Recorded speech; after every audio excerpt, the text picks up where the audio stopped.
आदरणीय शरद पवार जी को आए और अध्यक्ष जी उद्बोधन दे। शरद पवार जी। सोनिया गांधी जिंदाबाद, प्रियंका गांधी जिंदाबाद, भूपेश भैया जिंदाबाद। आगामी लोकसभा की तैयारी है। ये लोग प्रमाण पत्र बांटेंगे, कौन भगवान राम को मानेगा, कौन किसको मानेगा, कौन नहीं मानेगा।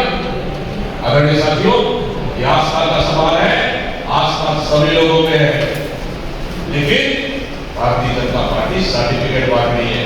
खुल के बोलना पड़ेगा जनता के बीच में जाकर। आज मैं एक आदिवासी परिवार से आता हूँ, अगर मुझे कहा जाए सबसे पहले किसको मानते हो, मैं सबसे पहला धर्म देवी देवता को मानता हूँ। मैं सीधे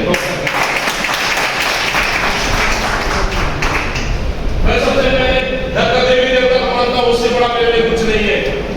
मुझे भी दूसरा किसको मानते हो? मैं पूछूंगा दूसरा ग्राम की देवी देवता को मानूंगा, जो मेरे लिए सबसे बड़ा है ग्राम का देवी देवता। पूछोगे बस्तर में तीसरा किसको मानते हो? मैं मानूंगा दंतेश्वरी में, बोलूंगा दंतेश्वरी को माई को मानता हूं, जो बस्तर की आराध्य देवी है, तीसरा मैं उसको मानता हूं। अब पूछेंगे चौथा किसको मानते हो? चौथा बोलूंगा भगवान शंकर को मानता हूं मैं। क्यों? क्योंकि आदिवासियों का भूलादेव है भगवान शंकर।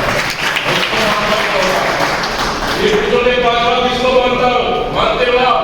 पांचवा बोलूंगा मैं भगवान विष्णु को भी मानता हूं, भगवान मैं कृष्ण भी मानता हूं, भगवान राम को भी मानता हूं।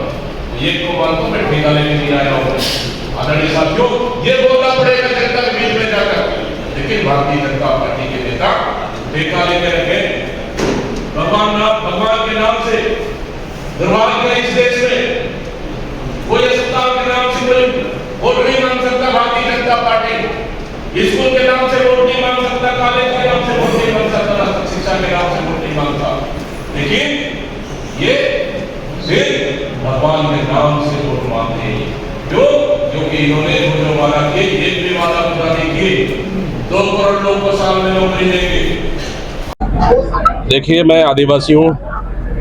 मैं सबसे पहले मैं अपनी घर की देवी को मानता हूँ, फिर गांव की देवी, दूसरा फिर बस्तर में हूँ मेरी आराध्य देवी माई दंतेश्वरी, उसके बाद हम सब भगवान को मानते हैं। इस तरह के राजनीति में रहते हो बयान राजनीतिक में तो सबसे पहले भारतीय जनता पार्टी को सोचना चाहिए कि भगवान राम के नाम से वो सर्टिफिकेट बांट रहे हैं। क्या भगवान राम के भक्त वही हैं क्या किसी को सर्टिफिकेट देने या बांटने का अधिकार उनको ही है क्या? आस्था सब पर है, आस्था हमें भी है, लेकिन भगवान राम के नाम से राजनीति करना भारतीय जनता पार्टी बंद कर दे। असल मुद्दों को लेकर वो जनता के बीच में जाए कि महंगाई कम हुआ क्या, बेरोजगारी कम हुआ क्या, जीएसटी और नोटबंदी से क्या फायदा हुआ, ये जनता को बताए ना। आस्था के नाम से खिलवाड़ करने का अधिकार भारतीय जनता पार्टी को नहीं है। ठीक।